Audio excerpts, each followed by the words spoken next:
Más de 60 millones de soldados pelearon en la guerra que acabaría con todas las guerras, mejor conocida como la Gran Guerra, pero no acabó nada. Fue una guerra que cambió el mundo para siempre.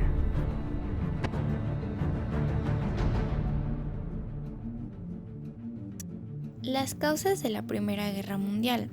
La primera fue sus rivalidades imperialistas.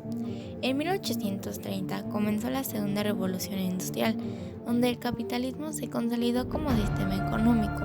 Países como Gran Bretaña, Francia, Alemania, Bélgica e Italia fomentaron el desarrollo de inventos e innovaciones tecnológicas, científicas, sociales y económicas, pues gracias a esto generaron nuevas industrias como la electricidad y fabricación de automóviles. Esto hizo que surgieran nuevas técnicas de producción que a largo plazo generó excedentes de bienes y buscaban mercados para vender su producción.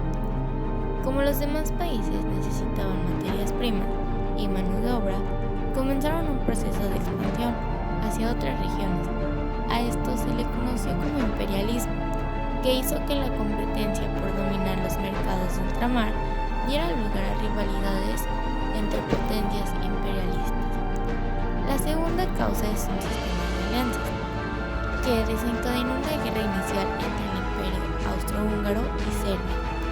Por un lado, la triple alianza entre el Imperio Austrohúngaro y el Imperio Alemán se formó entre 1882, quien estuvo al mando del canciller alemán Otto von Bismarck. A estos países en la guerra se les daría a conocer como potencias centrales. Por otro lado, la Triple Entente, creado en 1907 entre Francia, Imperio Ruso y Gran Bretaña, se les uniría a Serbia. Durante el conflicto de esta alianza se incorporó Bélgica, Japón, Italia y Estados Unidos. Tras el asesinato del heredero al trono austrohúngaro, hecho por un serbio mano negra, estos declararon la guerra a Serbia y desencadenó el sistema de alianzas. La tercera causa fue el nacionalismo. Las grandes potencias realizaron una política nacionalista extrema, aumentando así los gastos militares como defensa ante una posible amenaza exterior. En otra posición se encontraban las pequeñas naciones controladas por los imperios austrohúngaro, ruso y turco, que reivindicaban su independencia. Un ejemplo de este nacionalismo podría ser en la política pangermanista alemana Weltpolitik, que planteaba la edificación de una hegemonía mundial alrededor de su nación. Su cuarta causa fue la crisis balcánica y marroquí. La crisis balcánica fue provocada por tres conflictos. El primero se dio ya que las diferentes nacionalidades que habitaban los Balcanes deseaban la independencia frente a los otomanos en el sur y el este y a los austriacos en el norte y el oeste. Y otra de las razones por la que se originó fue que Serbia quería pasar de ser esclavos a tener hegemonía formando un imperio. Y por último, Rusia estaba interesado en la zona buscando tener acceso en el Mediterráneo, y es por esto que el Imperio Otomano y Austria se pusieron en contra de Rusia para defender su territorio. La Primera Guerra Balcánica se produjo en 1912, en la que Grecia, Bulgaria y Serbia se enfrentaron a los otomanos, a los cuales perdieron. La Segunda Guerra Balcánica fue en el año siguiente que Bulgaria contra los demás estados de la península. Austria apoyó a Bulgaria, pero aún así fueron derrotados. Por último, la quinta causa de la guerra mundial fue el incidente de Sarajevo. Este conflicto se desató un mes después del asesinato del archiduque Fernando Francisco y su esposa Sofía en Sarajevo, Serbia, con la declaración de guerra del Imperio Austrohúngaro a Belgrado, que en aquellos años era apoyado por la Rusia del zar Nicolás II. El archiduque y su esposa fueron asesinados a balazos por el estudiante Gavrilo Princip, miembro del grupo serbio Mano Negra, que luchaba por la creación de la Gran Serbia. El 23 de julio de 1914, el gobierno de Viena envió un ultimátum de 48 horas a Serbia, en el que insinuaba la complacencia de Belgrado con el crimen de Sarajevo y lo combinaba a cumplir con una serie de requisitos, que entre ellos estaba que fueran eliminados del ejército y de la administración varios funcionarios anti-austriacos. 10 minutos antes de que venciera el plazo cortado por sus enemigos, el gobierno serbio aceptó todas las condiciones, pero se negó a permitir que la policía austriaca operara en Serbia. Esta posición no fue aceptada por Viena, a pesar de que Rusia apoyaba el inicio de conversaciones y Gran Bretaña avalaba una cumbre internacional. El 28 de julio, finalmente, el Imperio Austrohúngaro declaró la guerra a Serbia, iniciándose la Primera Guerra Mundial, aunque en aquellos años se le llamó la Gran Guerra porque hasta ese momento no había habido una contienda mundial.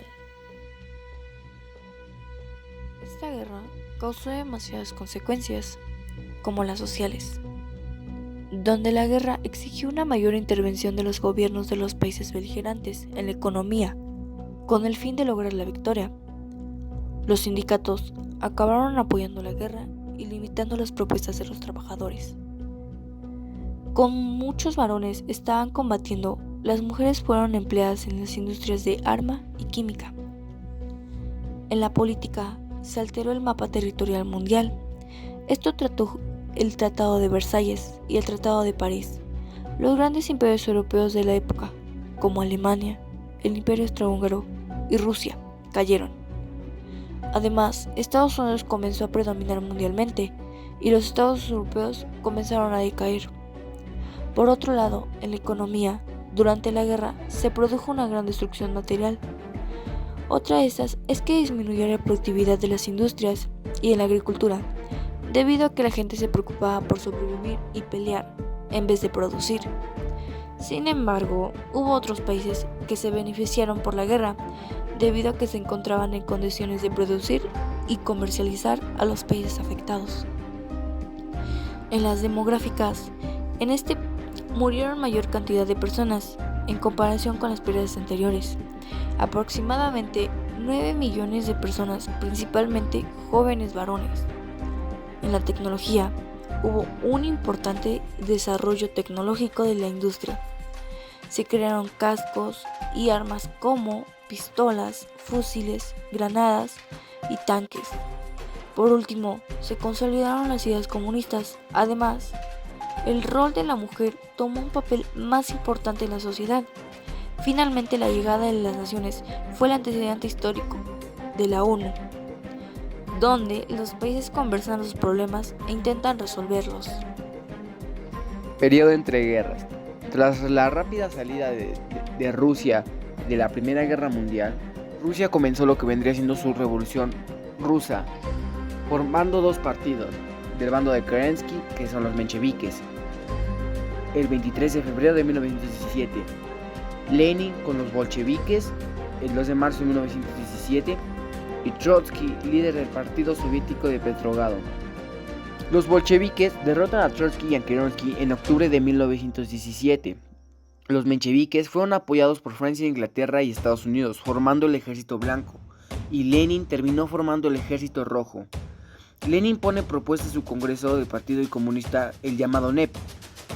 Ya que había derrotado con éxito a Trotsky y a Kerensky, Lenin tenía el paso abierto para dar pauta a las nuevas leyes que vendrían siendo el NEP. Consistía en hacer un cambio en la estructura de todo el país, por lo que vendría creando la Unión de República Socialista Soviética, la famosa URSS, y en 1923 se proclama la primera constitución de la URSS. Desafortunadamente, Lenin muere en 1924, dejando en vacante su poder. Los candidatos fueron nada más y nada menos que Trotsky contra Stalin. Stalin tuvo éxito ante estas elecciones, derrotando nuevamente a Trotsky. Y al final, Stalin proclama en 1913 una segunda constitución y un plan económico, dándole fin así a lo que vendría a ser la Revolución Rusa. Pero esto no fue todo. Mientras tanto, del otro lado del mundo se encontraba los aumentos de crisis económica en Estados Unidos. La llamada Gran Depresión, o también llamada Crack del 29. ¿En qué consiste? Durante la Primera Guerra Mundial y en sus términos, Estados Unidos era un gran productor en ámbito armamentístico y otros productos que partían a los países europeos, lo que dio como consecuencia el endeudamiento de estos países con la reconocida primera potencia mundial, lo que entonces favorecía a Estados Unidos y provocó que se abriera el mercado especulativo al mundo y su gente. Entonces se crearon los famosos bonos libertad, que eran unos préstamos que la gente podía pagar a largo plazo con el famoso lema compre ahora, pague después, con el invertir tan solo el 10 veces de tu capital y recibe ganancias inimaginables. Por lo tanto, se empezaron a abrir agencias de recorretaje por todo el país. Entonces todo el mundo se estaba endeudando, mientras la famosa burbuja se estaba inflando más y cada vez más por tantos inversionistas con la idea de grandes beneficios por un capital pequeño, hasta que llegó el primer golpe el 24 de octubre de 1929, el famoso Jueves Negro, denominado así porque la bolsa perdió un 7% de acciones y dinero invertido, lo que provocó pérdidas imaginables a industrias, bancos locales y gente de común interés. La gente no sabía qué hacer, mientras que el vicepresidente Richard y sus ejecutivos planearon el Blue Chips, que consistía en inyectar aún más acciones, financiamiento económico para darle fin a esta crisis, lo que solo provocó inflar más y aún más la burbuja financiera. Entonces llega el martes negro, un 24 de octubre, la pérdida total de las acciones en la bolsa, lo que trajo como consecuencia suicidios, personas que lo perdieron todo, el cierre definitivo de bancos e industrias, la creación de Horseville, Villa de los Pobres. Pero esto no fue todo, fue una crisis que se expandió por todo Sudamérica debido a la devaluación del dólar, hasta que llegaría a Europa, impartiendo por el nazismo por Hitler.